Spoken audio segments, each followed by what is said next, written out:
microphone, don't we? Hello, everyone. Welcome to tea. So glad that you're all here, and so glad that I'm here. Sorry for the late start. I'm a busy boy. I'm a busy boy. Let me make sure I've got settings okay, so my audio is coming out right and all is well. And it is, yay me. Well, welcome everyone to everyone's opportunity to hang out with others who are totally devoted to and actively walking on this rather unusual path that is called non-duality. It is an unusual path. I have to say, it is not. It is definitely not the norm. And actually, the true path, the true non-duality, is even less known. Matter of fact, there's only really a handful of people who approach it, my teacher being one, as it actually is. Because it is this balance between this very strict Vedantic inquiry, which can be quite relentless. Those of you who have been in the self-inquiry Sangha know it can be quite relentless. It does not let you off the hook for a moment. But at the same time, it's extremely compassionate and loving. It is embracing of humanity, your humanity as it is, which is unusual in religious circles. It seems as though religion is focused so much on ethics, morality, on behavior, that the spirit of truth gets completely lost. And on the other hand, those who are just focused completely on the Vedantic approach become very cold and stilted. It becomes another way of denying human nature. So it ends up falling in the same trap as many religions, all of the Western religions, all of the Abrahamic religions, which is a flat denial of human nature, that human nature is somehow fallen and it's corrupted and it needs to be redeemed. And that's not what we need redemption from. We don't need redemption from our humanness. We need redemption from our egos, from the false sense of self that we've all been saddled with. Thinking of yourself as a limited, finite, independent, autonomous, shivering little me in the middle of this very, very, very cold, indifferent universe. With a self-image like that, we cannot help but live our life from that place, and therefore the experience we have of life will be completely confined within that mental image we hold of ourselves, the self-portrait we walk around with. We don't recognize that. We don't recognize that the entire experience we have in our lives, the entire quality and quantity and beauty and juice of it, our entire experience is shaped by our self-image, our sense of identity, who we think we are. And it goes all the way back to the very beginning of every life you've ever had, and that is to the point at which the I thought emerged. Happens very young. It's happened in every single lifetime you've had. I got to make myself stop looking at the screen, looking for questions, so I can keep my train of thought here. Prior to the arising of the I thought, you are just you. You're just being. You know, like the animals, which they function very beautifully, perfect harmony. They don't do stupid things unless they've been trained by humans. Completely at home in their own skins, completely adaptive to the environment, just harmonious, basically harmonious living. And I'm not ignoring the fact that, you know, one thing eats another. I mean, that's the way life works. That's another discussion. But we're like that when we're first born. We're just pure experience. We're just soaking it all in.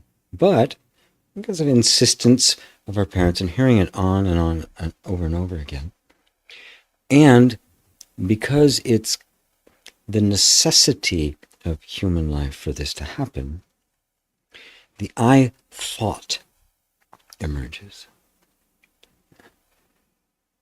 And the moment that does, it starts to form itself and collect around itself all the definitions, because it goes from pure being, which is I am, without a thought or word needed. I just am. Everybody knows they are.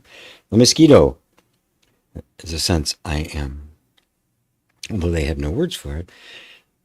We humans, though, on this background of pure I amness, arises the I thought, and then immediately thereafter, I am this or that. The first one being, I am the body. Now, the moment that thought arises, I am the body, which is an illusion arising out of the experience that we have, and thousands of lifetimes of the habit energy of I am the body. In that moment, our sense of self ends here at the skin. And in that moment, I and other are also created. And the big word for other is the world. All of that happens just like that. This is the path away from the reality of your being. And every step in this direction goes deeper and deeper and deeper into the illusion, what the ancient sages have referred to, gave the name of Maya, the great illusion. And from that premise, I am the body, now all the conditioning of our lives, which is happening because that's part of the world of the body and its adaptation to the environment.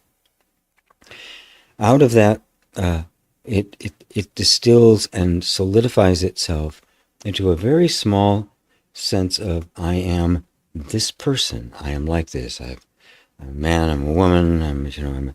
I have this race. I have this ethnicity. I have this political views.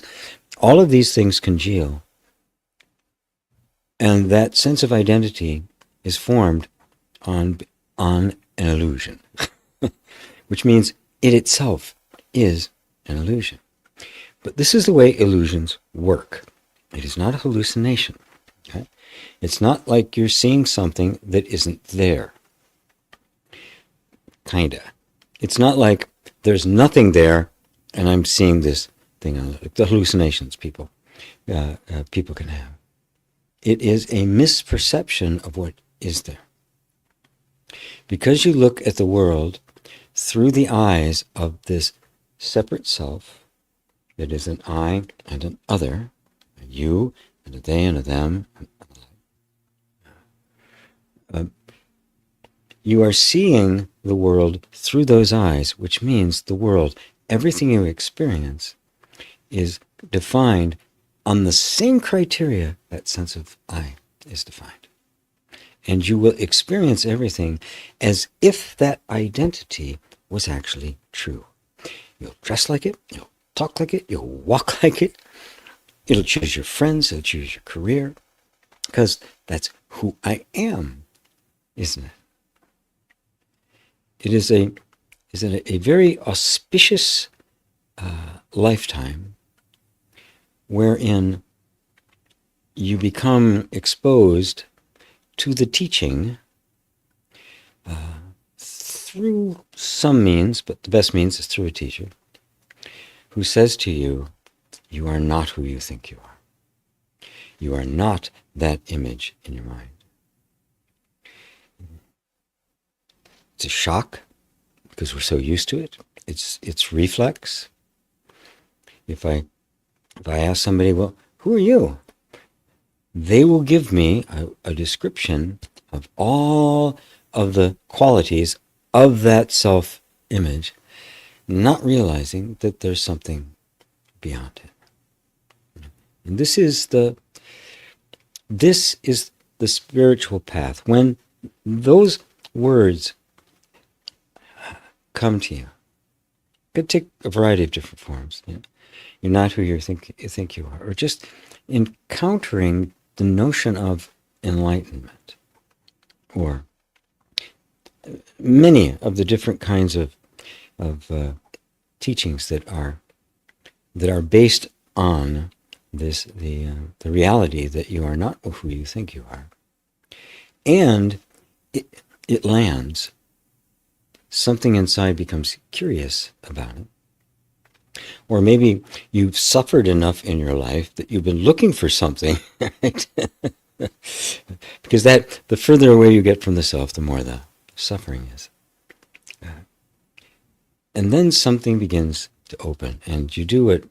Start down the path that Ramana Maharshi spoke to one fellow who had traveled to see him.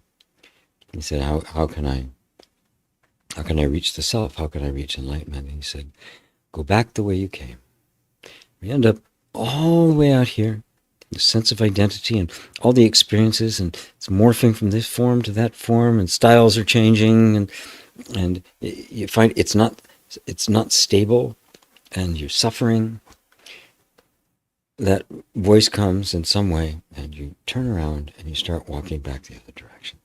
At first, you think, oh, I got it now. You turn around and you think, it's easy, it's going to be easy, just slide right in there. But it doesn't work that way. You are literally walking back through the illusion, discerning what's an illusion and what's real, recognizing all the habit patterns and reactive patterns and conditioning that are all assuming that you are this finite person. But little by little, you start coming back. You just start, it begins to fall away. It begins to become clearer. At one point, you recognize that nothing you can perceive can actually be you or define you. And then come to what is a very watershed moment when it dawns on you, really dawns on you, that the perceiver cannot be perceived. Because you can't know yourself as one thing knowing another. You cannot perceive yourself. You cannot know yourself as anything at all. And at that point, you have hit Vedanta, or the end of knowledge. You have steps outside of where the mind can go. You've done everything that could possibly be done with the mind. Well, not yet, but you're entering the final stages. once you realize that nothing you know, no thought, no concept, no emotion, no memory, no experience, none of it can actually tell you who you really are. And in fact, who you really are cannot be conceived of at all. There is no thought that can capture you. There's a shift that takes place where you begin to notice things more differently. I think last week at T, I actually did a self-inquiry exercise, meditation kind of thing. And it's really a stepping back into, what do you know for sure? And the only thing you know for sure is that you are, that you exist. I am. Self-evident, right? Self-evident. What you are? No clue. Who you are?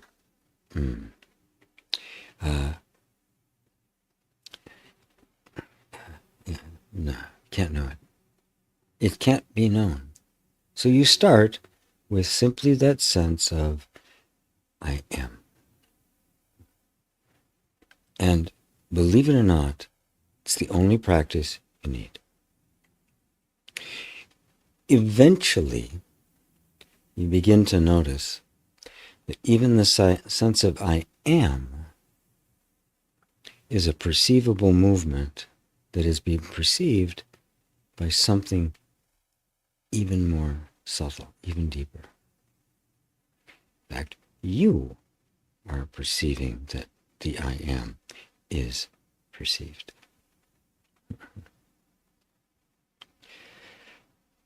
Now, there's a point at which the practice have to keep going on it. Even if you see that, you can't, there's no flying squirrels allowed here. You can't just, no line jumping. You can't jump.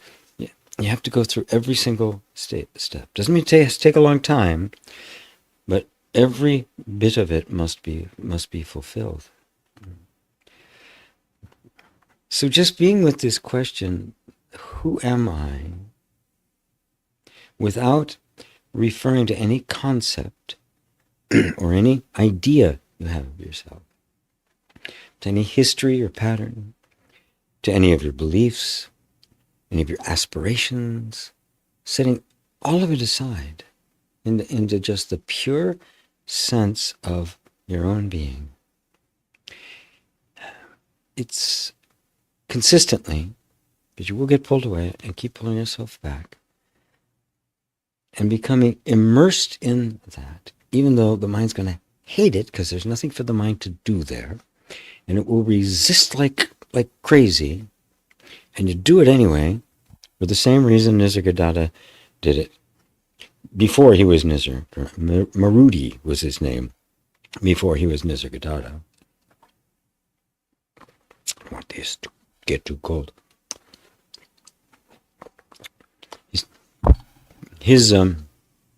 That's what his teacher told him to do. You're not who you think you are. Focus all your attention on the I am. And he did it. Because he thought it was going to work? Because he knew it was happening? Nope. Because his teacher told him so. Told him to. He trusted his teacher.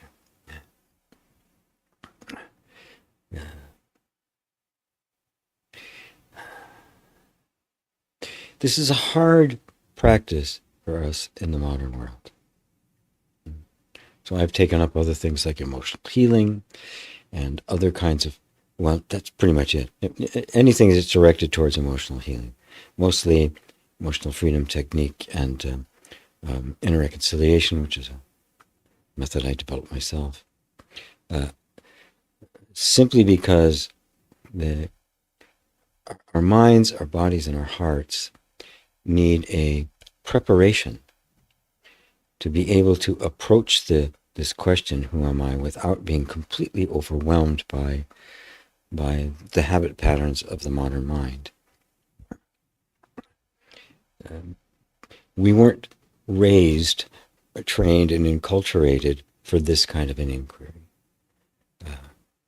And so it is it's not easy to do in our modern times, but it can be done if there's simply an earnestness and a willingness to listen to the teacher who tells you to do it. And you don't have to take my word for it. Every teacher has said, on this particular path, has said the same thing. Put your attention on the I am. You know that for certain. Everything else is dubious. And let yourself become immersed in it. Even though there's nothing there to look at, your attention's going to want to run away, but eventually that gets more trained and it stays there. And the question is, well, what's this? What's it going to do? What's it all about? And you pay no attention to it. You just keep your attention on it because everyone going back to the ancient rishis, all the way up to the modern day have said the same thing. Just do it. You'll find out. The sage can't describe what you're going to experience there because it has nothing to do with anything that's describable. It's not an object. It's not a thing you're going to see. It's not a truth you're going to know. It is not any kind of an object whatsoever. It is you knowing yourself directly, not as one thing knows another. And that's the path. That's the whole of it. Well, it's not the whole of it, yeah. But it is actually, right? The rest is, just do it. Like it says on the shoe, right? Just do it, yeah. Let me go quick through here. Staying only on the I am, okay. I'll come back to that, actually. Let me just kind of see. Roberto, oops, always good to see you. Let's see, Rosario, and hey, Mary, good to see you. And Savvy Stacker and Sally. Let's see, we got London, Brent, good to see you, my friend. There's Ms. Nay, and there's Hero. Hero. Oh, I get it. Didn't catch it right away. Hello, Ida.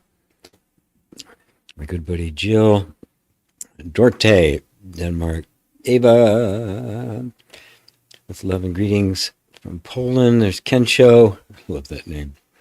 There's Marty in Vancouver, Washington. Joseph H. Who's your teacher? Muji.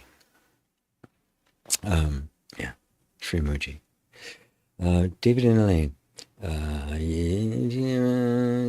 Oh, yeah, just saying hello. Thought there was a question in there somewhere. Hi, good to see you guys.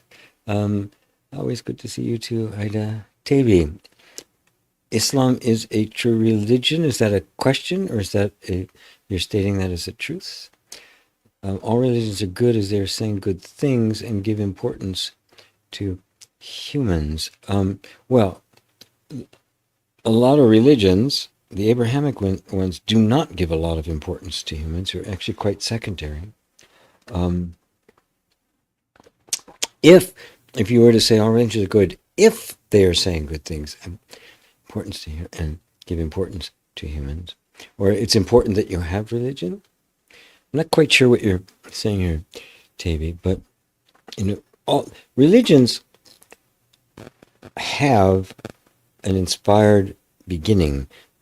There's an inspired founder. There's some great insight that was valuable enough that people could organize their lives and their culture around it.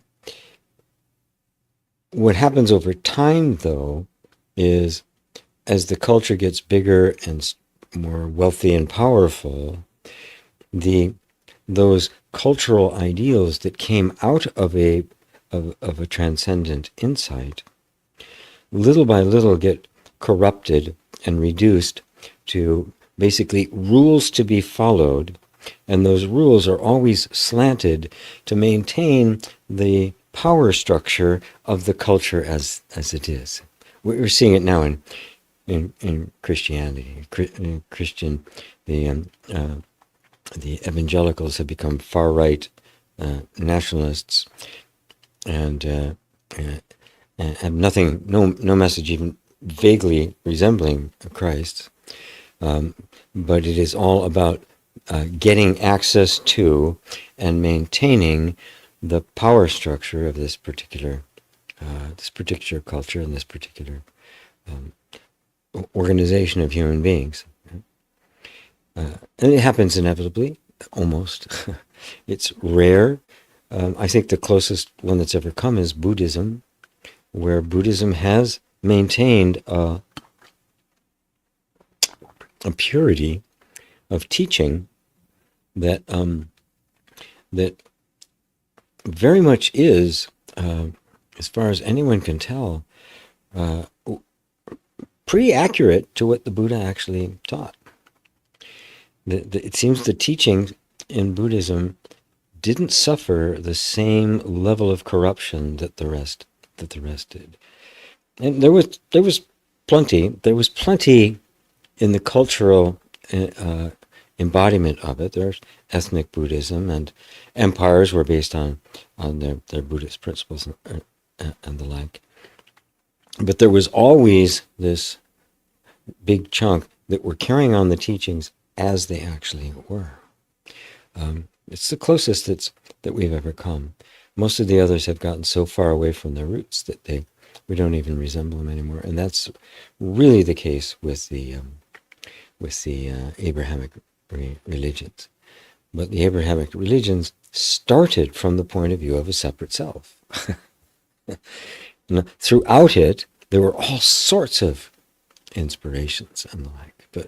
And even Abrahamic religion, it's not like one day there's Abrahamic religions. There were all sorts of different traditions that mixed together and ended up being in the forms that they are now. So you can't even say that there's not a single message in the Bible. It's not unerring. Or even the Quran. It's not without error. It's not univocal, is what they call, a single voice telling a single story going all the way down. It's a huge collection of things that have been cobbled together in such a way that they do that. And so the intent of religion is to have a civil, moral way of living in the world. That's what it's supposed to do. What it ends up doing is creating a way that everybody's supposed to be obedient to, and if you're not, you're going to kick your ass, basically. And then God becomes the cosmic ass kicker, basically. But he's really good at it. Of course, it's a he, right? Really good at it, and so he he can like do it like forever. You can get an eternal ass kicking at that level.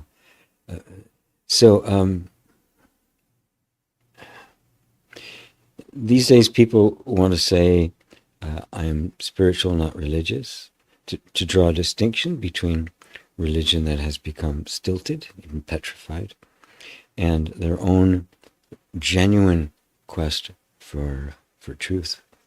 And interestingly, I think it was wasn't all that long ago that for the first time ever there was, I don't think it was a majority, but there was a very substantial percentage of people in the polls who identified themselves as spiritual, but no particular religion.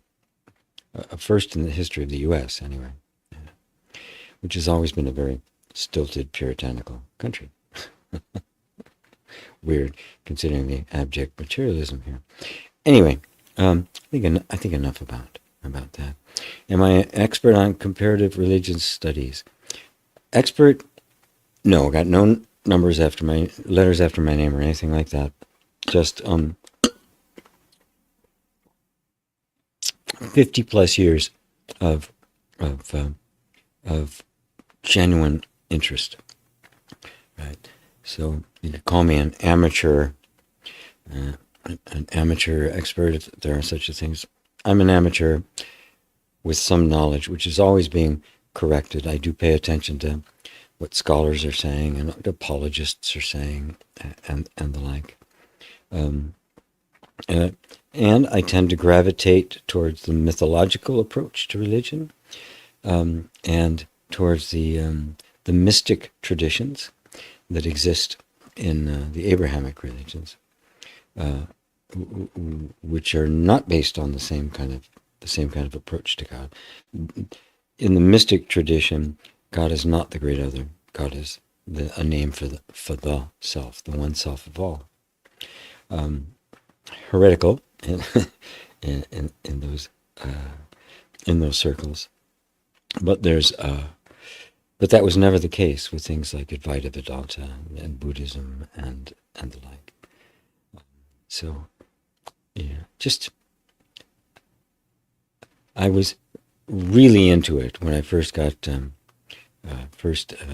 had a spiritual experience that transformed my life, and I just wanted to know what the hell happened. And so I was really, I studied it every which way since Sunday, which then trailed off, and I went into other areas and started learning other things. So, let's see. Deepening Lane, thank you for this minute. Oh, you might be able to stay, not be able to stay. Okay. Thank you for the minute. Now I get it. Okay. Hey there, Katie in London. Lisa, the identities are so convincing. Even when I see the truth, I still get caught. Oh, Lisa. Want to get you back into the Sangha next Wednesday so I can work you over.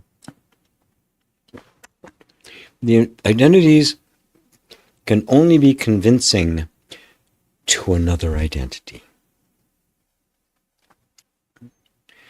The truth is seen, and immediately what appears in the mind is, I've seen the truth. Boom, another identity is online. Remember, if you can see it, perceive it, it can't be you, and you cannot be perceived. Now, what can see the truth? Actual truth, not the concept of truth, which is just a thought which anybody can perceive, accept and reject, but the actual truth itself.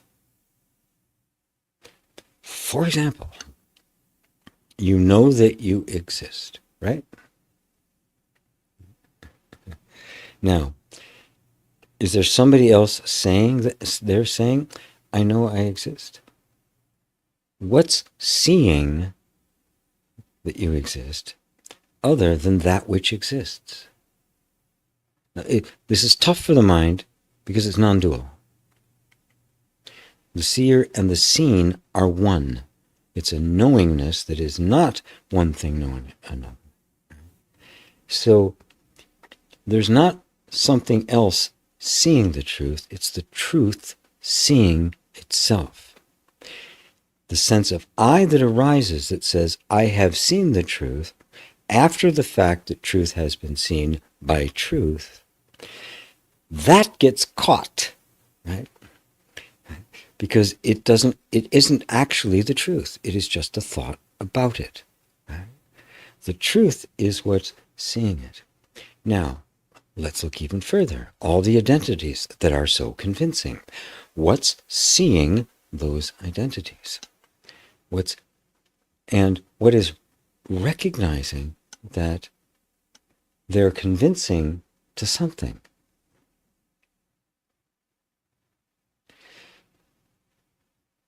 What is it that gets caught?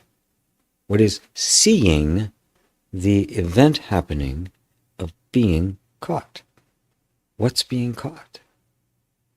Isn't there something that's looking at something being caught by something else? Are you following this? So, what can see the truth other than the truth? So there's nobody there who's going to see the truth. There's no one there who's going to get enlightened. Only the truth knows the truth. Now, you know that you exist.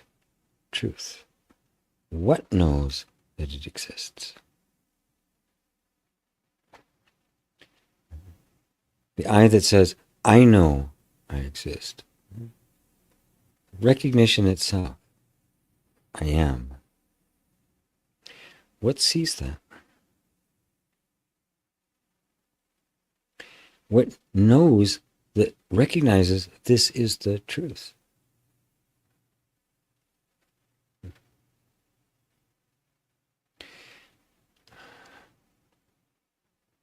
There is no knower other than the one knower. There's not an I over here that's actually thinking and acting. The I over here is simply a movement in consciousness that is being seen by the only seer that there actually is. And that's the truth. And that's you.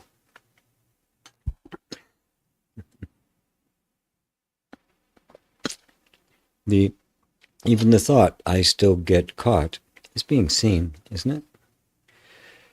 And you couldn't tell me about getting caught unless you were perceiving all the piece parts and attributes and stuff that you describe as getting caught. And the sense of I that says, I got caught. Isn't that I also perceived? If you can perceive it, is it you? You're the ultimate perceiver that cannot be perceived. The ultimate seer, the only seer. You're the only thing that sees. You're the only thing that hears. You're hearing my words right now. There's only one thing that hears. There's only one consciousness that cognizes. And that consciousness is the one, the supreme, the absolute, that we've named God.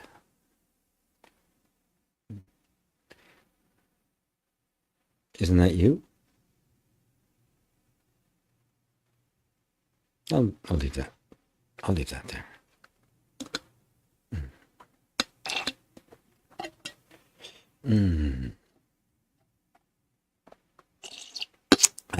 Oh, Sally. Oh, good. Both of you in London, I think, Sally and Lisa. So I got you both then. Good. Good for me. See, it's a matter of looking and really being willing to continue to look, to recognize, wait a minute, I'm seeing that. You've taken another step. They refer to it in Zen as taking the step backwards. Oh, that's also on the screen. Anything that is detectable, however subtle, is being perceived.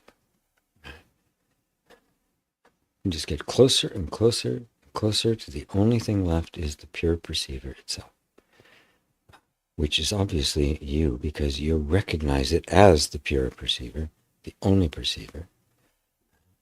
And then now there's just all these thoughts that are saying you're not. And presenting you with an image of someone who is not and saying, that's you. And you're looking at it. It takes some time for our habit energy of identification with form, that is, I am the body, to really dissolve, and you see it in all its subtleties and its tricks and the way it shows up. But it is a matter of grace. You can't help it. You're already on the path. There's no going back. That bell is rung and it can't be unrung. And love to explore this more with you on the Sangha on Wednesday. Religion of money is Oh, it's trash. Not even recycle. Just pure trash. Um, it is.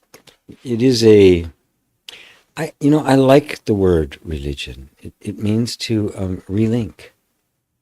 That's where religio. That's where the word actually came from, which is which is almost the same. I mean, it really is the same meaning as the word yoga from Sanskrit, which means to yoke together. Right? So the religious sentiment, right, of devotion, of surrender, of sacrifice, of and the Christian principles, meekness, humility, loving your neighbor, mercy, equality, justice, taking care of the sick, feeding the hungry, clothing the poor. That has nothing to do with money. It's when religion gets corrupted that it serves the interests of power rather than the interests of the founders of it, and that's what's happened to Christianity in the U.S. Not all of it, thank God. A bit of a controversy here about some Anglican priest who preached truth to power that was sitting there right in front of her. Yeah, it was quite a scene, and and basically all the false Christians, got onto Twitter and not Twitter anymore, and all these social media things, just condemning her and the like, because she actually spoke the truth of Christianity to them, which they don't want to hear. They want their own version, which is about power. But that's a perversion of what religion is. Religion is in the Hindu tradition, it's bhakti yoga. It is the path of devotion. And it takes a devotion. Even on this path of non-duality, you can't get there without devotion, because, as Papaji said, the truth will never come to an arrogant mind. There has to be a humility, a surrender, a recognition that, man, I can't do this. I need help. This is the whole. We have to be humbled, recognize the limitations of the mind, and surrender to something much greater than who we think we are. And at first, it may seem like the worship of a god, something other than us, but at least this God is loving and benevolent and actually calling us, and has no threats whatsoever. But eventually we find that the God we had thought was out there is actually in here and is the very nature of the devotee. Interesting. I'm going to be doing a class next Saturday. Right now it's scheduled for next Saturday. I may have to move it to the Saturday after that. But if any of you are interested, I even put something up here about it. Let me put up a banner so you can get there if you want to. Yeah, there it goes.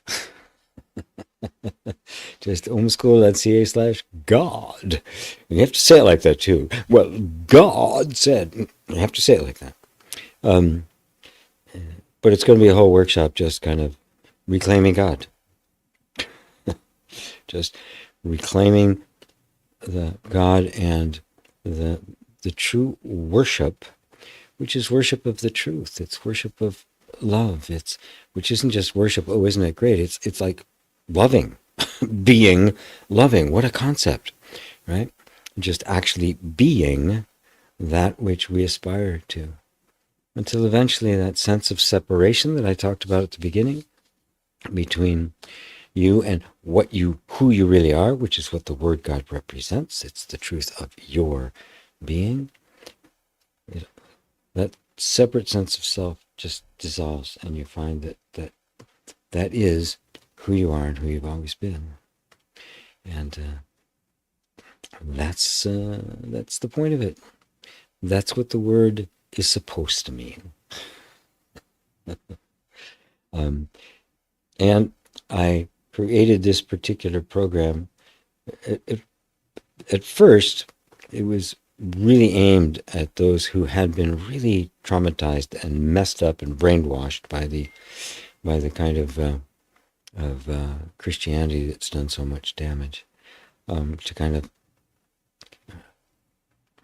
kind of recapture and reclaim this territory of worship and the divine and the meaning of things, and it was and religion's job is to liberate us from oppression, from fear, from suffering, and not actually increase it, and to free people from that traumatic effect that had. It expanded over time to something that included more than that. It's a return to innocence. It's a return to who you really are. And considering all cultures have been really influenced, if not directly created by the religious views. And so you have Islam in some countries, which is quite healthy and open, and then you have it others where it's Sharia law. Everything has to be followed according to a particular interpretation of the Quran. We have that going on here in the U.S. Those that want this country to be run according to the rules of the Bible as they say it is, right? Even though it's totally contradictory and they cherry pick, really a lust for power. So you have that whole range of things going on. But the bottom line is, it is an individual experience of the truth within oneself. Without that, religion is useless. Spirituality is useless. Not a practice, right? So you can just practice something, to get good at it. It's the practice is to let go of everything that's not you and realize what is you. And the name for the mythological, symbolic name for that which is there after everything that isn't you has gone away is God. We want to reclaim that. So it's cheap. and if what's there is too expensive, just let me know. I'll figure out a way to make it work for you. So let me get rid of that and go back to comments. But it opened up nicely for that.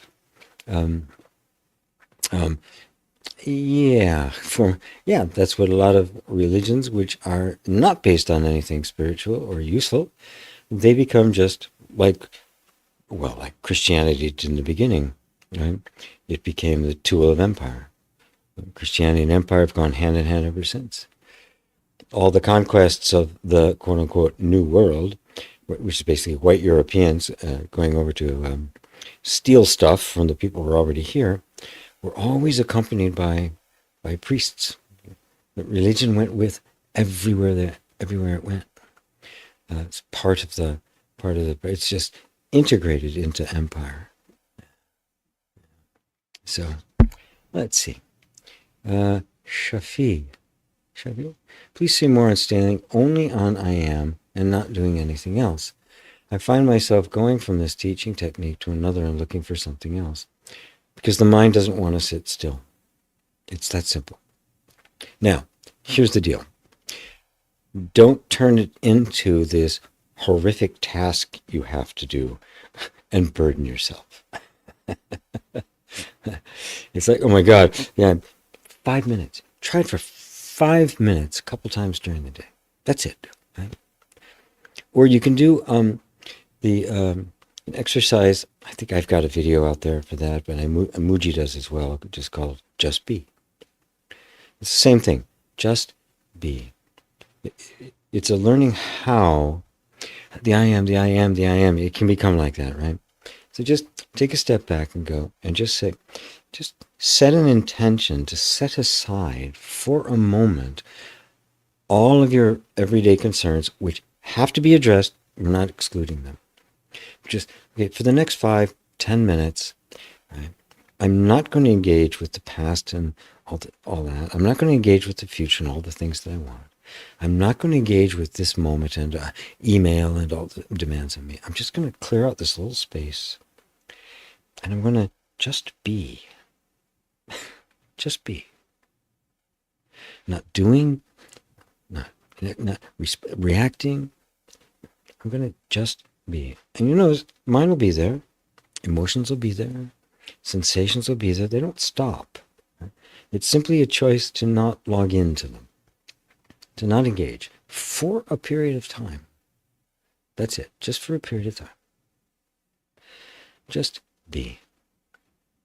And at first, there'll be some struggle because we've trained our attention to always be looking somewhere other than here. Right? And so taking charge and bringing it home and no, I want you to just focus here, not there. Just be. Short periods of time. That's it. That's all I have to do. And then forget about it. Okay? Just then forget about it. Just go on, do your day, do your thing.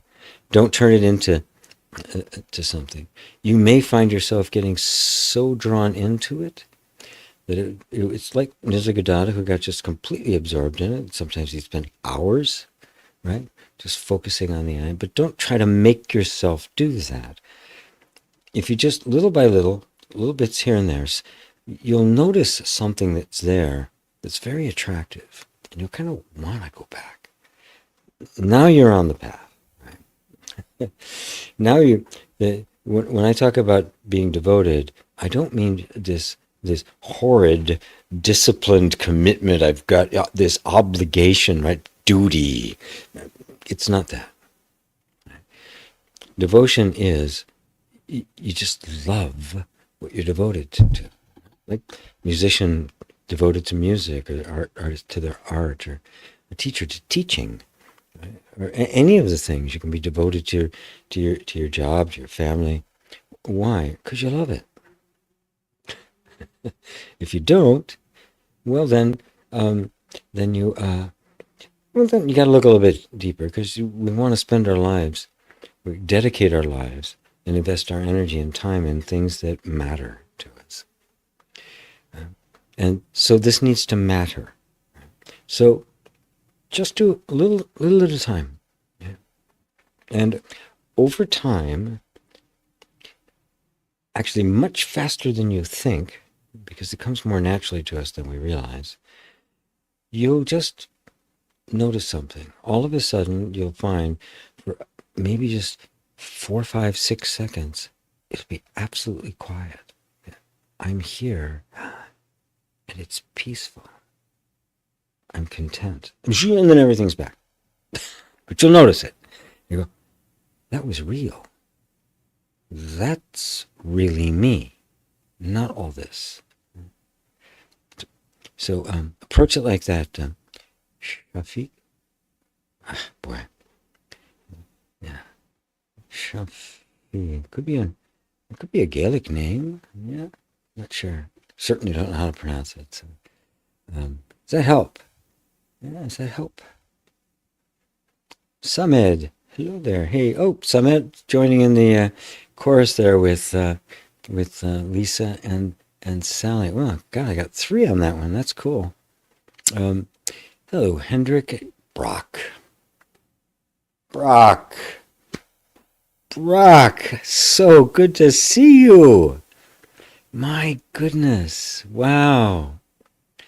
Brock was in my very first Inner Reconciliation Certified Facilitator program.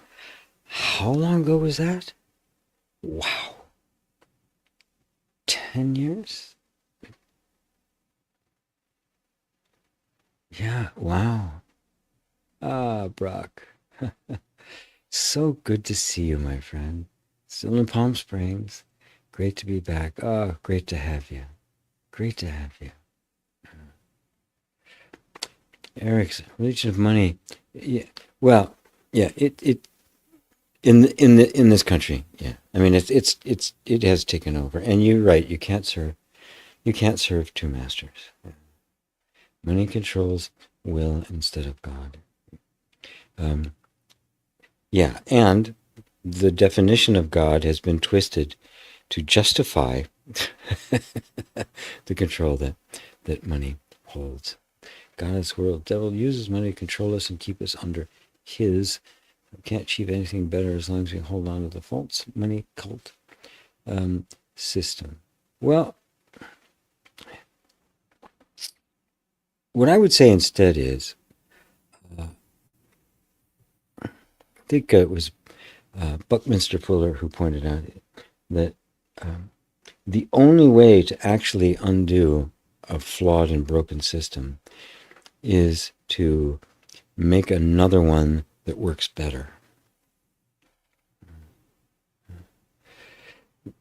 We can't just rail against the money cult system, but instead embody all of the qualities it doesn't. Because money is not empathetic, it doesn't care about any, it doesn't follow any of Christ's commands. Christ said, this is the way you should live. Money says, oh no, this is the way you should live. And you know what Christ said, and then ignores all of this, claims the name Christ and said, oh, this is okay with Christ. Christ has become a white, gun-toting nationalist waving a flag instead of love. God is love. Love your neighbor. You will know of someone's relationship to God by the amount of love they display, especially to those who are unlovable. So, feeding the sick, housing the homeless, feeding the poor, healing the sick, housing the homeless, meekness, blessed are the poor in spirit, which is humility, right? Yep. Exude those qualities, right? Or no religion, just your highest human values. Exude them, embody them. Don't give in to hatred or that kind of condemnation. There's a way in which you can just say, no. This path of accumulating more and more wealth is self-evidently destructive. Look at all the ways that it's doing it. And the evidence is there. Right? But be the alternative. Be the one who loves in the face of hate. Okay? Who does not judge in the face of the most harsh judgment. Who seeks mercy and not sacrifice, justice and not harshness. Then you are truly the disciples of the highest calling, the disciples of God, Christ, Buddha, Muhammad. At the essence, that's what they were standing for. So, Seraphim, was a great name. I'm spiritual and multi-religious. I'd have to say that's me too. I'd have to go along with that as well. Yeah. Because there's so much goodness in all of the different, in all of, not just the essential teachings, which are all very similar, but the expression of them, the cultural expression of them. It's just beautiful, to see a Sufi ceremony, or a traditional Muslim ceremony, to see the various kinds of Hindu ceremonies and the like. It's amazing, just amazing, how beautiful the different expression of that same truth can be. So I'm with you on that. Yeah, I'm with you. That should be a new category in the instead of just spiritual not religious. There should be another category: spiritual and all of them, and all of the above. That'd be good. Yeah, Lisa, yes, thank you. You always blow my mind. Um, that's what I'm here for. Yeah, it's just a matter of looking, becoming, our capacity to see becomes more and more and more subtle until finally you just get to this place where there's a surrender. You can't go any further, right? And then you recognize that the place and the one who can't go any further is also being seen, and that the seeker who's been so vigilant and devoted is also seen. And then there's just this place that you get to that's just kind of a prayer, because you really can't go any further. It's pure grace from that point on. You can't, and the you who can't go any further is also seen. Then, I don't want to say wait, because the waiting is seen. It's where you hang out. Just hang out there. Right? And in the meantime, love. Love, love, love, and more love. Yeah. Um, heal. Restore, heal the sick, restore, bring emotional freedom, emotional healing. I know that's what you actually do as a living in that way. And that's what you do. And you keep, and all of it will become enriched, enriched, enriched. And at some point, somewhere along the line, that knowing that you are that which is seeing, you are the ultimate seer, will combust into spirit, is the way Muji puts it. And in the meantime, it's just humility. Just humbly, thank you, thank you, thank you. Thank you for this lifetime in which I was actually shown the way. Oh, wow. Wow. Thank you. And just all the blessings that are in your life. And the ones coming into your life that you were not expecting. Yeah, I've had one of those recently. It's just, wow, really? Really? Yeah, it's just it's confirmation that you're on the path. So, good. Got some mind blowing going on. I like that. Brent, Jesus was punk AF. A very radical approach, especially in that day. But that's us seeing him through the eyes really of the mystic. The scholars don't see him that way, although they do say that this teaching, and the majority of scholars believe there actually was a fellow, Yeshua, who was an apocalyptic preacher that got it wrong, because his prophecies were like of the day, and it didn't happen within his time, and the like. But even the scholars miss another dimension to what he taught, which could only come from somebody who was awake. At least well on the way to being awake. Because it's not the kind of teaching you would have heard in anything, anywhere around that area in that time, at that point in time. So there was a depth there that is reflected in those teachings. Right? I mean, forgiveness, the total forgiveness of sins, not an eye for an eye, a tooth for a tooth. But forgive your enemies? What? Where did that come from? Where did that come from? Take care of the poor. Deny class. Deny the social power. Deny power. Speak truth to power. Yeah, it came from somewhere. You may never know the real story of everything that happened in life, but those words have just echoed down through down through the ages because there's something, there's something in them. He was pointing to something that was transcendent.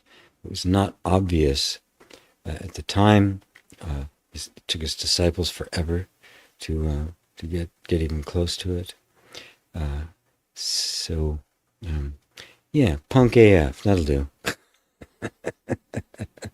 Oh, Sally's mind was also blown. There's Mary. I guess your mind's, well, it's there's pressure on the edges. I guess it hasn't blown yet. Yeah.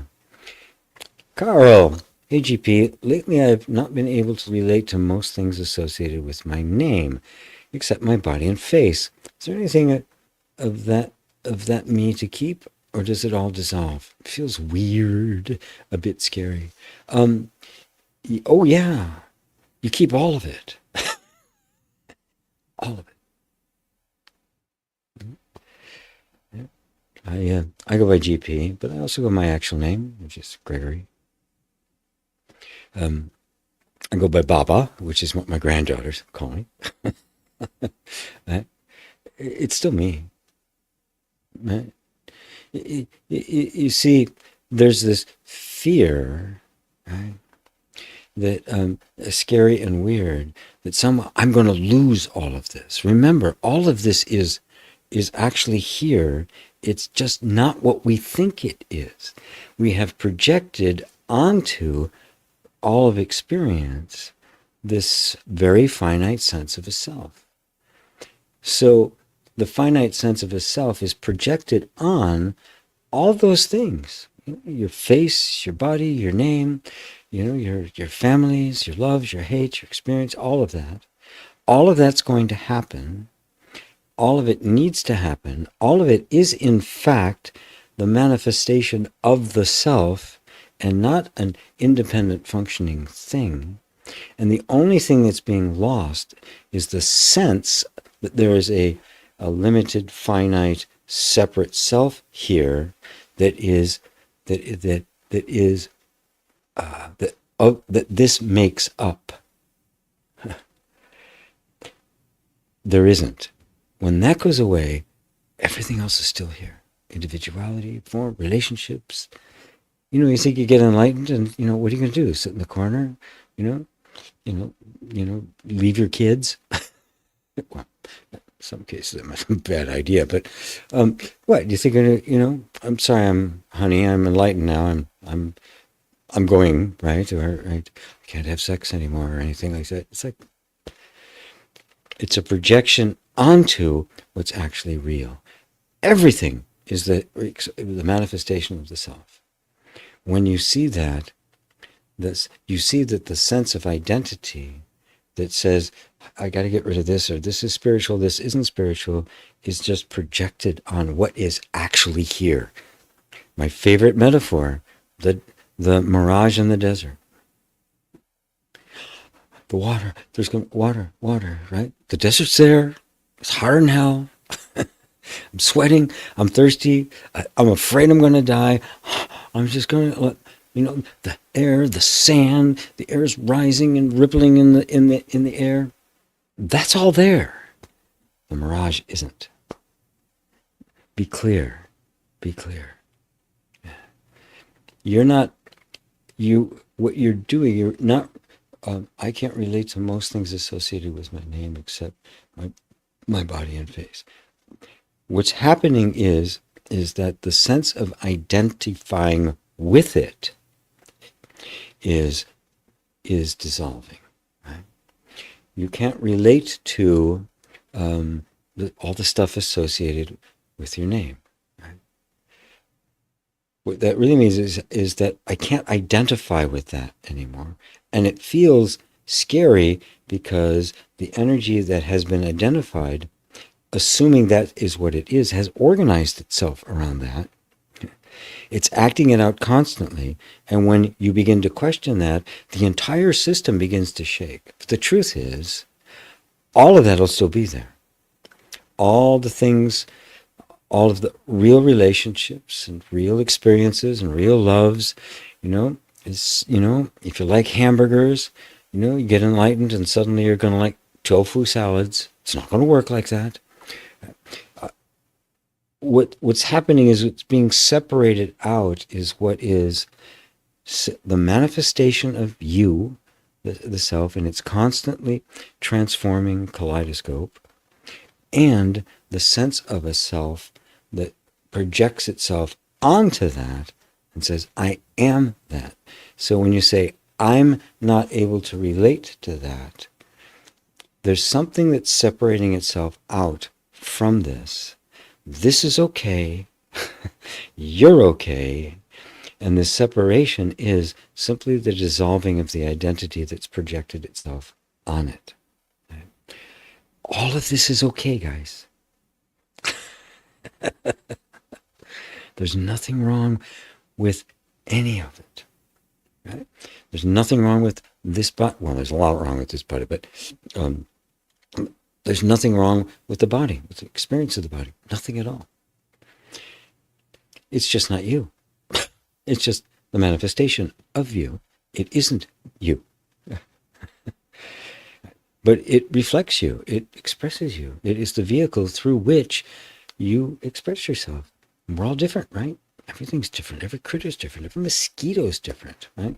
I don't know personally, because I don't know a lot of them personally, but everything is unique in the entire universe. So, is that helping, Carl? Grimace.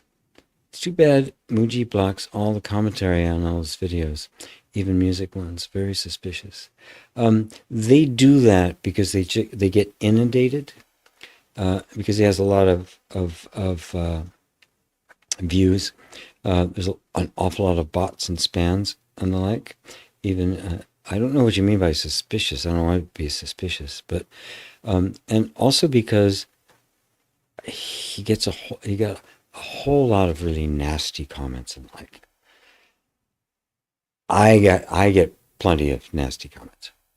Most of them I just say, well, thank you, and I click like. It's another engagement as far as YouTube is concerned. But sometimes they are so nasty that I do just delete them. Right? I'm not at the point where I suppose if I had a million subscribers and I'm getting inundated with comments about all sorts of things, that I might say no more comments. But just consider the possibility that it may simply been an innocent step that was taken, that for him needed to be taken.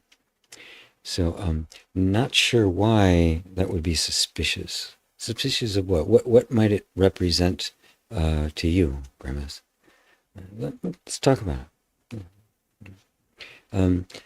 Mary, thank you for doing this workshop. So looking forward to this. Oh, you're very welcome. Yeah. Isabel says, ha ha, good. Oh, what did I do? I just starred something. Good Lord. I'm dangerous with a trackpad in my hands. Greetings from Ontario. Kishav. Did I say that right? Kishav? Yeah. Good. Glad to hear you. I don't think I've seen you before. If you're new, first time visitor, please let me know. That's really cool. Marty says Franciscan Richard Rohr does a great job of calling out some of modern Christianity. There's many. There's that one that's actually even in the Texas legislature. I can't remember his name now. James Telesia or something like that. Who actually went to seminary, so is still in seminary, and a legislator in the Texas legislature. Also calling it out. Dan McClellan is one of my favorite scholars, and he is a young guy into comic books and the likes. I think he's in his 30s, but he's PhD. He's studying the ancient languages and all of that, and I really love his perspective on it. It's really useful. Just remember, all we have to do is call it like it is. Don't But be the Christianity that really is the true Christianity. Right? So calling it out, great. Do call it out. But just, this is what it is. No venom. No, just be love, love, love. Love your enemies. Right? Even those enemies that are claiming Christianity as the justification for their own lust for power and greed. Yeah. It's not an easy job we got given, is it? Yeah. Shafi. I love being able to pronounce the names, right? But yeah, okay, thank you a million times, Steve. Very helpful. Oh, so glad. Very good. CM Christina, who's perceiving the quiet and contentment. There you go. If that thought is occurring to you, follow it, see where it leads. Right? Because that's how it works. Right? Well, yeah. If I'm a just be, well, what's aware of just being? It just keeps getting subtler and subtler and subtler, and what's left? Just you. The absolute. Beyond everything.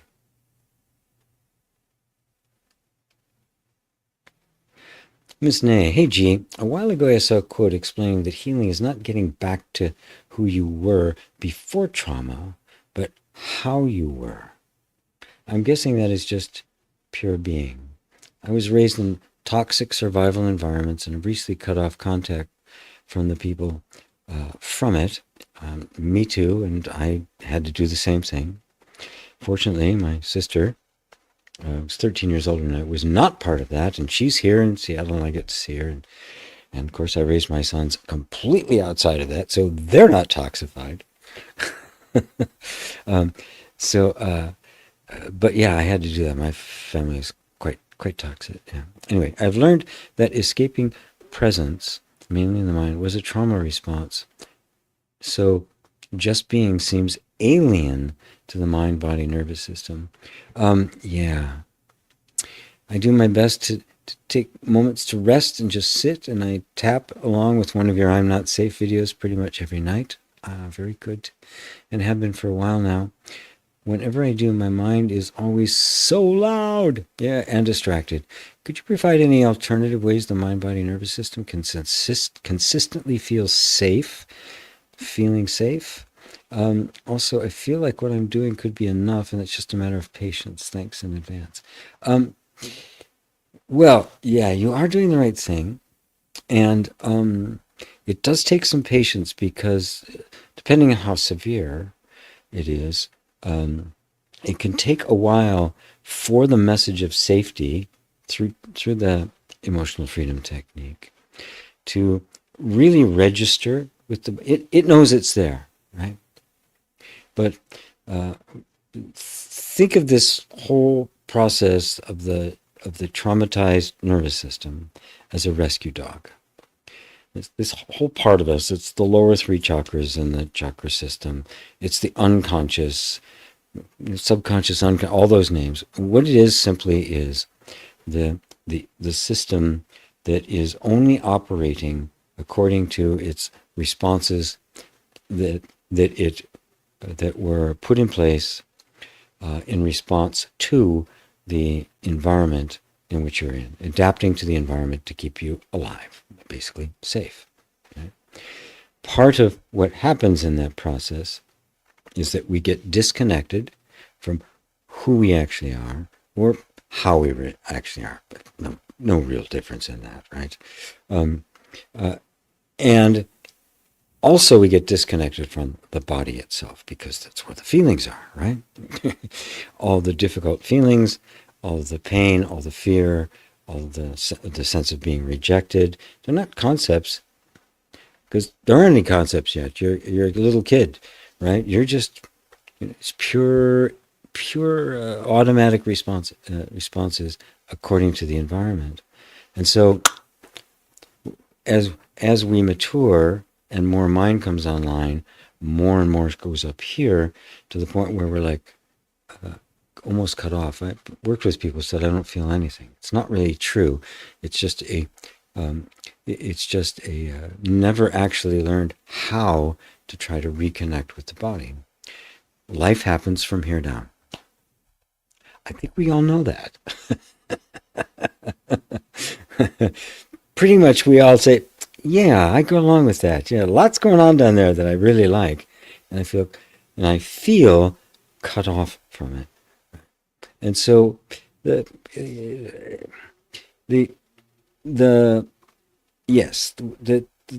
trauma response and all of that stuff is simply, we want to get out of the pain and the suffering to someplace else. When you're a kid, there isn't any place else to go. You're in the very environment that's causing it. And so the nervous system itself, even before there is mind activity, is already doing stuff to hide, to stuff things away so that you remain safe. So it's a little bit more involved in that, at least the way I approach it, because I approach it from a more spiritual perspective. But basically, that's it. And exposure. I'd highly recommend you join my next EFT level 1 class, my tapping class. Just finished up with the last group I did, the second one I grouped. They're moving on to level 2, and I've got a level 2. And if I ever get a few moments, I'm going to have to write level 3 because everybody in level 2 is going, hey, what's going on? So I highly recommend it because it's just it's more like a transmission. Because within that context, with everyone else that's in the group, we create a very, very safe space, a very solid container, which is more safe and solid than you can do on your own right away. And so in that space, you both kind of just intuit, kind of naturally absorb that into yourself. The nervous system gets used to it, and over a little bit of time, the whole default level starts to rise, and also you get the support of others that are in the same boat. And when you come there and your mind's loud, it won't take you and I together. Won't take very long for that to not even matter. So what?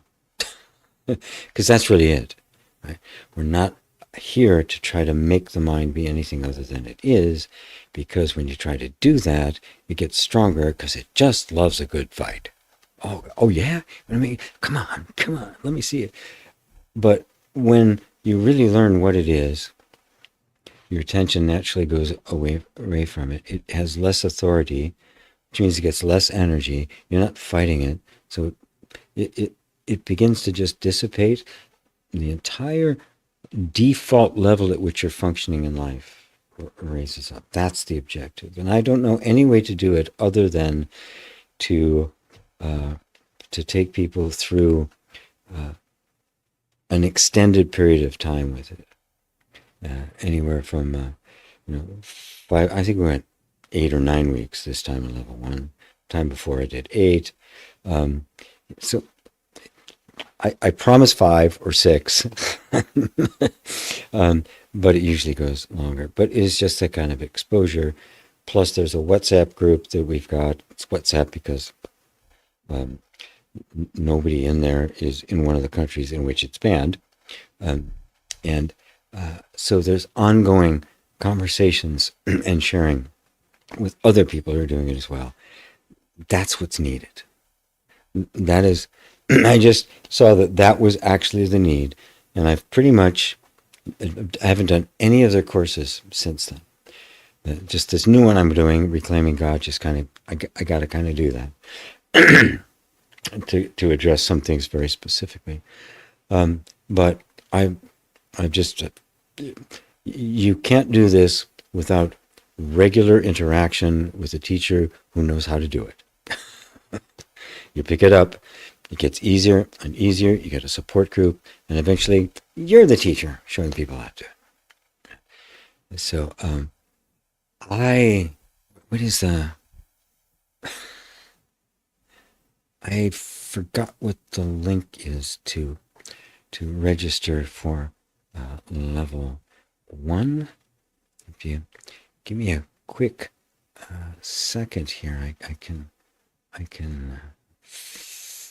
put a link here somewhere, unless somebody has it. But yeah, give me just one quick second. I'll get it for you. So maybe some other people are interested in that. And it may sound strange to people that I'll talk about the nervous system and traumas and all of that and emotional healing coming from a non-dual teacher who just said,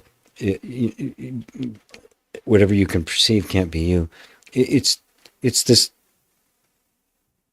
bridge that has to be made, especially in our modern day world. If you try to go straight to the absolute truth, you will end up using even non-dual teaching as yet another way of suppressing all of the pain and suffering. It's actually a way to heal the pain and the suffering. And so I'm more than happy to go all the way back to the place where it's really all about emotional healing and traumas and all of and stuff. And I've worked with people. Matter of fact, I think probably the majority of people I've worked with over the last couple of years, it's been severe traumas, and it has to be. It's useless to tell somebody in the midst of the whole life is a struggle. Tell them that none of this exists. It's all an illusion. It's cruel. Right? So you make a bridge. You bring them along to the point where as emotional freedom begins to open up, so does the receptivity to actually even looking into the things that are more transcendent. The heart opens up. It's safer. It's easier to make transformations. And then the deeper inquiry, it's got a fertile place. It's got a garden it can actually grow in. It's not full of weeds and neighbors throwing stuff and the like. So let me get back over to here. There we are. Okay, that is the link for level 1.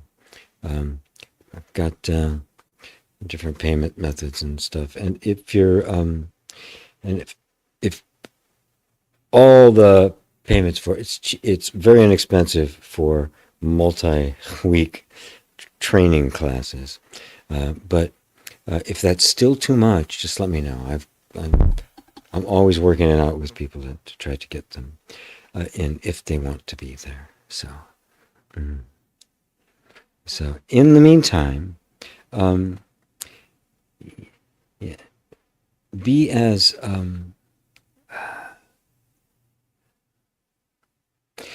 take all of your attention off of where you want to get to for now.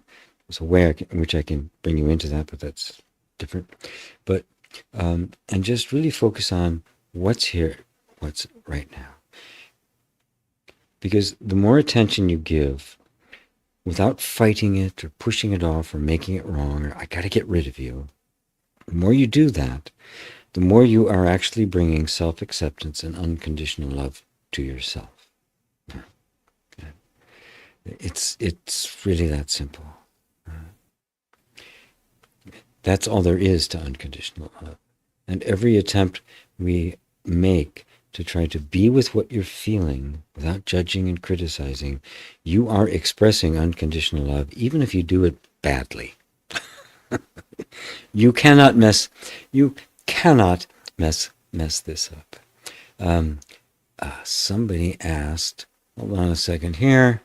Let me grab that as well. Self-inquiry Sangha. Let me get that link for that. Yeah. Oops. Yeah. That meets every Wednesday. It's a flat rate. It's like $47 for a month, and I do every week. I get together with people. if you join the EFT thing, I will give you access to the self-inquiry Sangha if you want it. Not everybody's interested in the self-inquiry thing. Is for the duration that the EFT course is going on, you can be on the self. After that, it'll start kicking. It's like $47 a month. I said, and again, same. A lot of the people are in all of them, which I think is the way I want it. That is really, I think, the best way for it to be. So here is the link to that. Yeah. That you can join. First week's free, so you can bow out at any time. So wonderful. Love to have you. Just love to have you there. And I do it at a time of day, because I'm on the west coast of the U.S., that if you're over in Europe, it's a reasonable time. Yeah. Actually, one of the guys I have is in Pakistan, so he's like 11 o'clock at night. He's in class. But Steve Yeager, the whole story was meant to be taken figuratively, not literally. That's the disconnect. Yeah. Yeah. It's not history, right? These are metaphorical stories meant to teach transcendent truth that grew up in cultures that were more oriented towards stories and oral traditions and the like. You don't find, like what happened in India, the development of Sanskrit, and the language was very different. It was deeply philosophical. So the language became ways of which to express these very subtle things. So when you read the Vedantic literature, like starting with the Vedas, which covers all of it, not just, ultimately in the last part written was the Upanishads, which are purely non-dual, but the rest of the Vedas, they cover everyday life and ethics and morality, the whole deal, right? But reading it is not just loaded with metaphors and hidden meaning in that stuff. There's plenty of that. There's plenty of their historical and the Indian mythology. But there's been this other thing there that has been just very philosophical and right to the point. Same thing in Buddhism. I mean, it's really pretty amazing. When I first had a spiritual experience, I was in the middle of the Midwest, right? Never heard the words yoga, enlightenment. It's 1971, right? There was a little of it going on the coasts. This was late 71, so 60s and 70s. It was starting to happen, and all I knew, was basically the Bible. And so I dug into all those stories. I found the mythologies and the like. And I remember the first time running across was I Am That. And this is after I wasn't doing the Bible study stuff anymore like that. I'd gone into psychology, experiential psychology, healing, how to heal and the like. Men's work, the mythopoetic work, all sorts of different kind of things, and eventually EFT, but that was later. But when I first picked up the book I Am That by Nisargadatta, I was just blown away. All these things I had been deducing from the stories and the like, there it was in black and white in the most succinct sentences, and I was going, what the hell? Where the hell have you been? Of course, it was there the whole time. I just, I just wasn't ready for it. It took me 2 years to get through I Am That the first time, because I was just, every sentence or two, I'd just be like stopped in my tracks, and I'd just chew over it for a while, sometimes hours, sometimes days, because it was just like, boom. It was just plain, right there. It was not hidden in stories and metaphors and the like. It was just right there.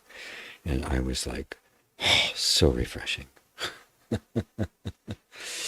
So, seraphim, it's a huge cognitive gap between what Jesus actually taught from the standpoint of awakening and what was heard at their level of consciousness. Yes, a very big disconnect.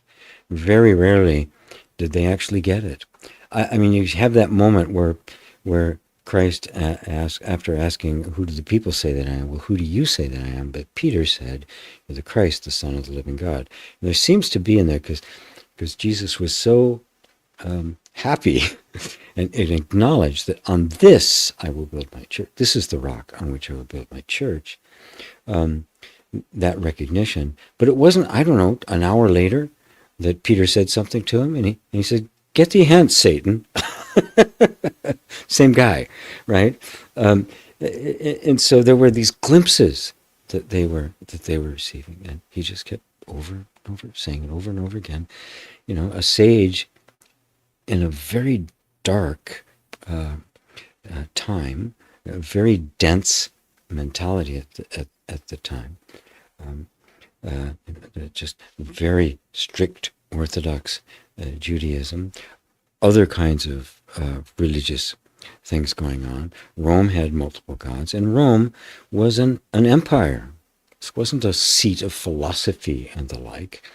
It was dedicated to conquest and making a lot of money. Sound familiar? So it's a strange place for a lot of scholars refer to him as the sage of Nazareth. A strange place for a sage to appear, but nonetheless. It's pretty amazing. But there it is. And somehow it's kind of morphed into what we're experiencing now, which is yet in the teachings of Christ, there's something there that it's perennial. It just keeps coming back. It's like acting out in the truth of it is leavening, influencing human consciousness, as is the Buddhist teaching, as is modern sages as well. So Jay says, "Hey G, have you heard of Nirguna and Saguna Bhakti? Nirguna is the devotion to the formless, basically self-inquiry, and Saguna is devotion to form, or maybe even service to human beings through selfless acts." I'd not heard it connected up with bhakti. I've heard it with samadhi, right, or meditation, but it works. A couple examples I could think of is Mother Teresa through her devotion to healing the sick, Papaji's devotion to Krishna, and Ramana's connection to Arunakshala. Yeah, I think those are great examples. Yeah, there's no conflict between jnana and bhakti. There's no conflict. There's no conflict between emotional healing and non-dual self-inquiry. They are not mutually exclusive. As a matter of fact, if you try to do that, you'll get all screwed up. Yeah. You'll be messed up AF. Yeah. Kishev, first-time visitor. Wonderful. I enjoyed a few of your videos. Really like this live format talk. Yeah, I do too. I like it even more on Zoom. But that I do differently because, well, one, I got to make a living, and two, I can really get more in depth with people. We can actually go back and forth a little bit. I can poke the bear a bit and see what's under there. It's a little bit, can't do it. I have to be more generic when people ask me a question here. I got to try to intuit what the question is behind the question. But thank you. So glad you're here. I love live. Always have.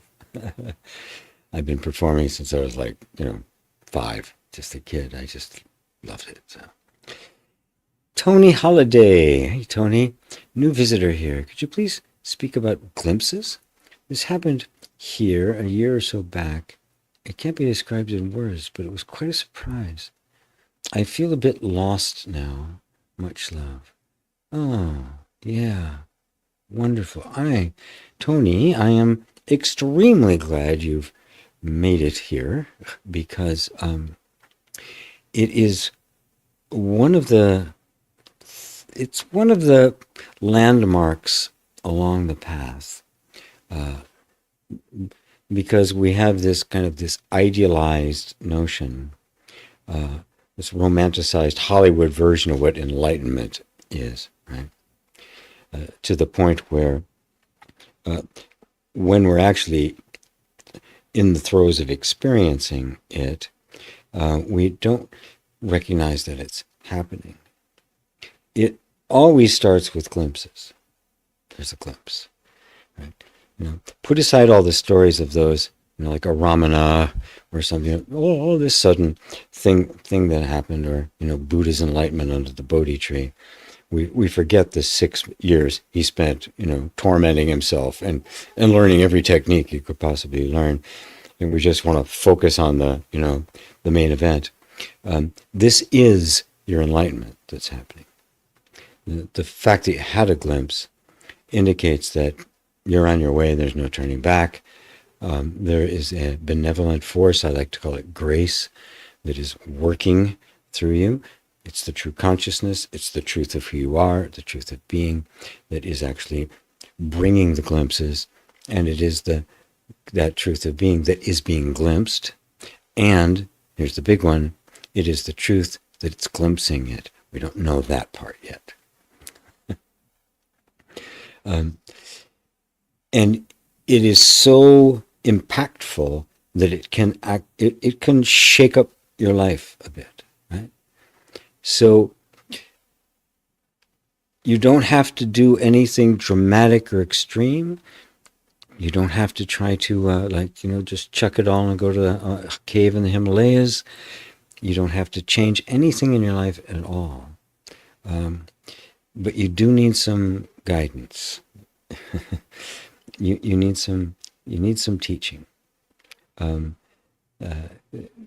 because it's the kind of thing we have to sort through, and we need help sorting through it, because here's what happens. A glimpse is had. It's deep, it's penetrating, it's true, right? It's unmistakable. Nobody has to tell you. It's self-verifying. Yeah, this is real. It fades then. What happens is for a moment, the old habit patterns in the mind subside, usually under the influence of the hand of grace. A glimpse takes place, and then it's like, the clouds part, there's the sun, and then they're back again. Right? Perfectly natural, perfectly normal. Right? But now that you're on the path, you could even call that awakening. And there's a post-awakening sadhana. There's a way to approach it. Realizing that that's what's happening, our task now becomes, okay, how do I now, what are the steps to actually sorting all of this out so that my life starts to increasingly represent that glimpse? So it's not a glimpse anymore, it's a lived reality. That requires some guidance, because the glimpse appears within a particular mindset, a particular context, right? We're all looking at the world in a certain way, and all of a sudden, for whatever reason, the world is gone. There's this this thing that's happening, it's real, it all closes up, and then the world's back again.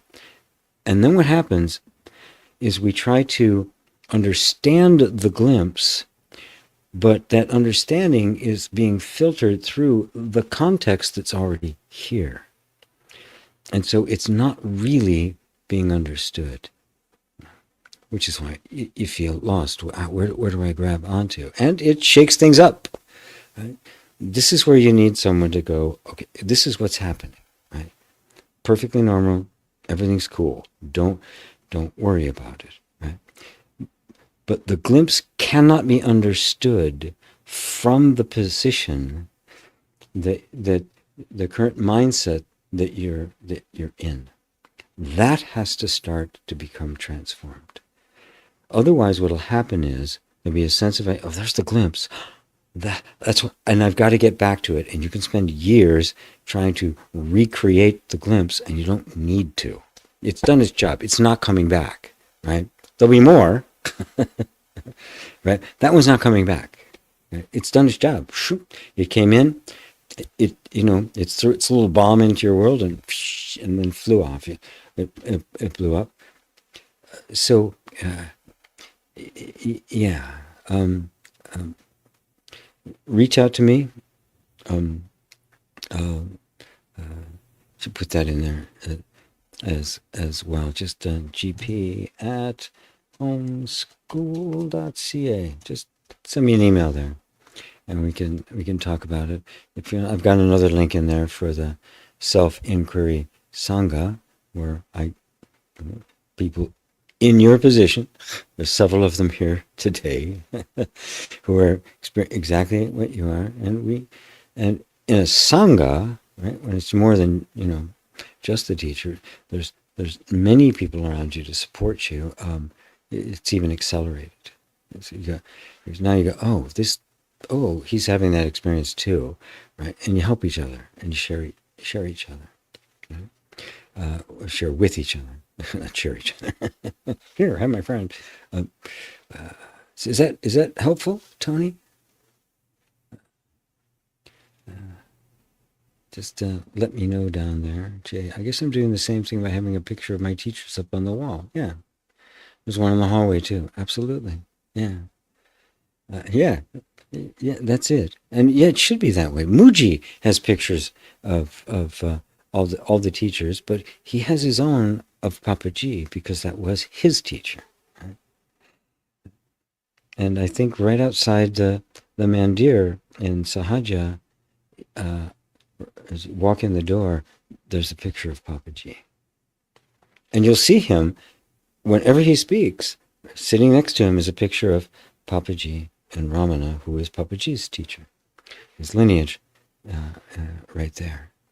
So it's part of it.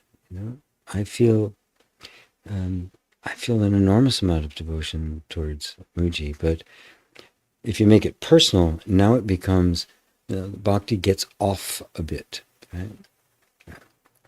To really be devoted to the guru, you do what the guru told you to do. You just follow what he said. That's the highest devotion to the guru. And there's a wonderful, and the guru's job is to make you a guru, to not make you into a devotee, but into a teacher. Right? But there's a beautiful, it's just a Chinese saying. I don't know exactly where it came from, but it simply says, "When you're drinking of the water, remember the one who dug the well."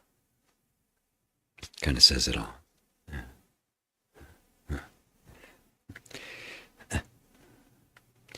CM, tapping immersion course is the most amazing, healing, and intense process. Blows your mind every week. See, every week mine gets one, and they keep coming back for more. Okay. I rest my case. Ida, so grateful for you. Thank you for showing up, GP. You're a true gift. Thank you, Ida. Thank you so much. It's just a pleasure to give what's been given to me. Nobody made this up.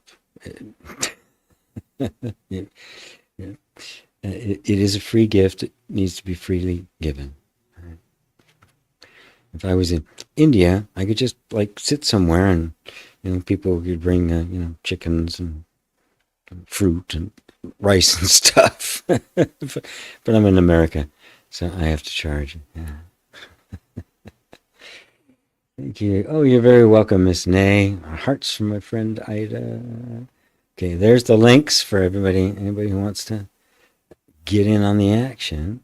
There's my email if you want to have if you want to ask me. I actually will even do a free consultation for a bit. I can put that up there. Right? If you're not really sure, call me up. We'll talk. Yeah, I'm not hard to get to. I'm not hiding. Right? So, So very helpful. Thank you. Yes, this makes perfect sense. And yes, thank you. I do need your help. We all do, my friend. We all do.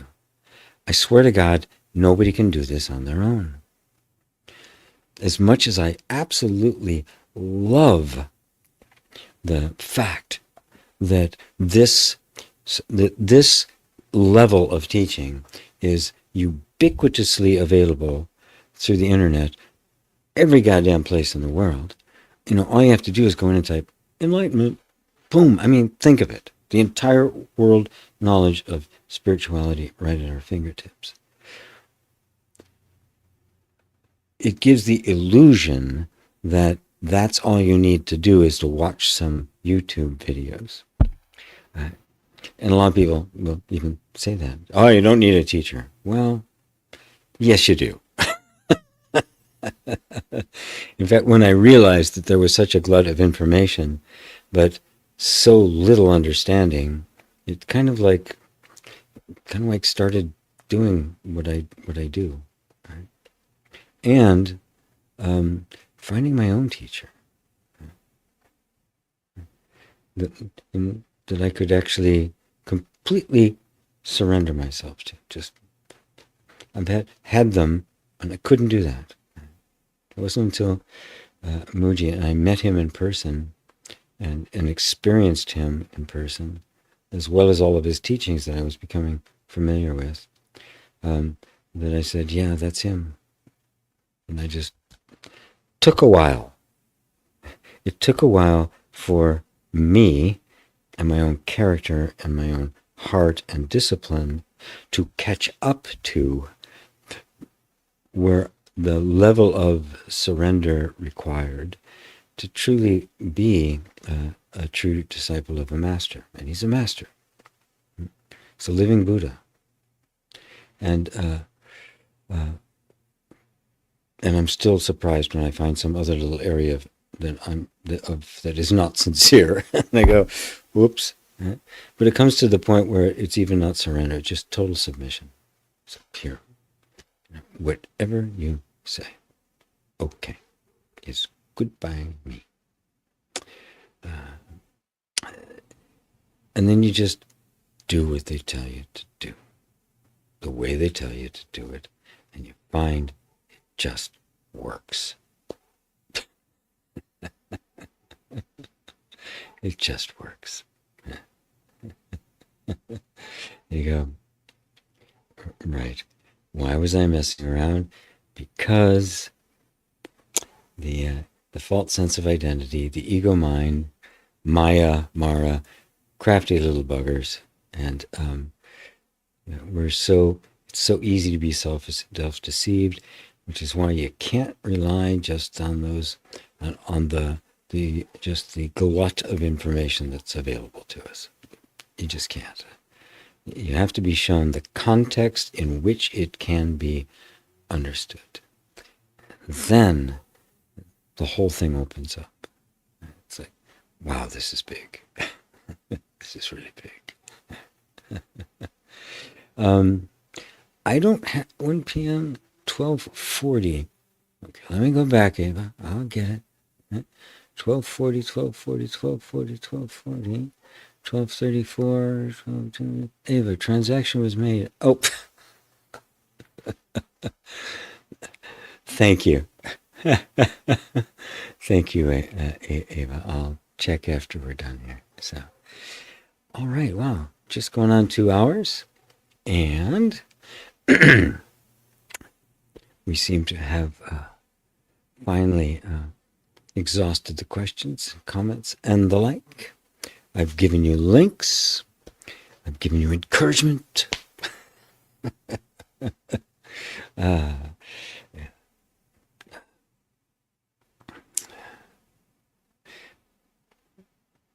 The human is the divine. The form is the emptiness. The manifestation of the self is the self. That's the non-dualness of it. It's not two. when the world, that is, our perception, our limited perception, that creates the world as a projection on top of what's here, disappears, you find that what we called the world was in fact the self. What we called other, the world, the universe, was in fact God. That the God within and the appearance without are the same. The kingdom of heaven is here and now. Kingdom of heaven is within you.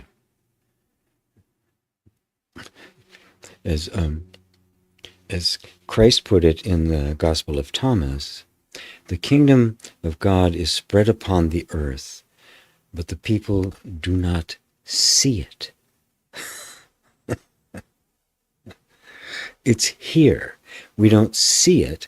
In fact, we're looking at it all the time, but we're projecting on it something that it's not. It's like the screen you're looking at me on right now. Be it a computer screen, a laptop, a phone, a TV. Actually, somebody sent me a picture of me on their big screen TV. That's it. I made the big time. No matter what it is, right? Everything moving on here are just pictures moving on what? The screen. When you're looking at me and the text and all the things are on your screen, you are looking at the screen. You're just not noticing the screen because your attention's completely on the content. Right? But on the computer, like this, the computer's screen, right, is nothing but a bunch of little dots and stuff like that, that actually is making the pictures. The pictures aren't on the screen. The pictures are the screen. The screen and the pictures on the screen are one. That's all you have to realize, is that all of this you're seeing is the self manifest, and it's the self. The self itself cannot be seen, except as what manifested. Just like if you turn off your computer, right? If you turn off the screen, it's just a blank screen. You're not interested in it, are you? There's nothing there. But the fact is, in that nothing is the potential for absolutely everything. It's a good metaphor. So. Mary says, the kingdom of God spread upon the earth. That's in the Gospel of Thomas. Yes. Yeah. There's some real gems in the Gospel of Thomas. Yeah. That's where it is. Yeah, let's see. Thank you for today, T. So much light, beautiful, beautiful. Thank you, Tony. Good to see new folks here. It's always nice to see fresh faces. Not that I don't like the old ones, and just because they're old doesn't make them stale. Just saying. But I love seeing. This is such a simple, direct, beautiful, and human honoring, life honoring path that I just can't help but recommend everybody give it a taste. So thank you all for being here. As always, it's an honor and a privilege to hang out with you and to explore that which is just the best thing in the whole world. And has just brought me more blessings than I could ever have possibly come up with in my petty little egoic way. And I did try. I did try. These blessings are so far beyond you can't even imagine. All right, all my loves. Until next week, namaste.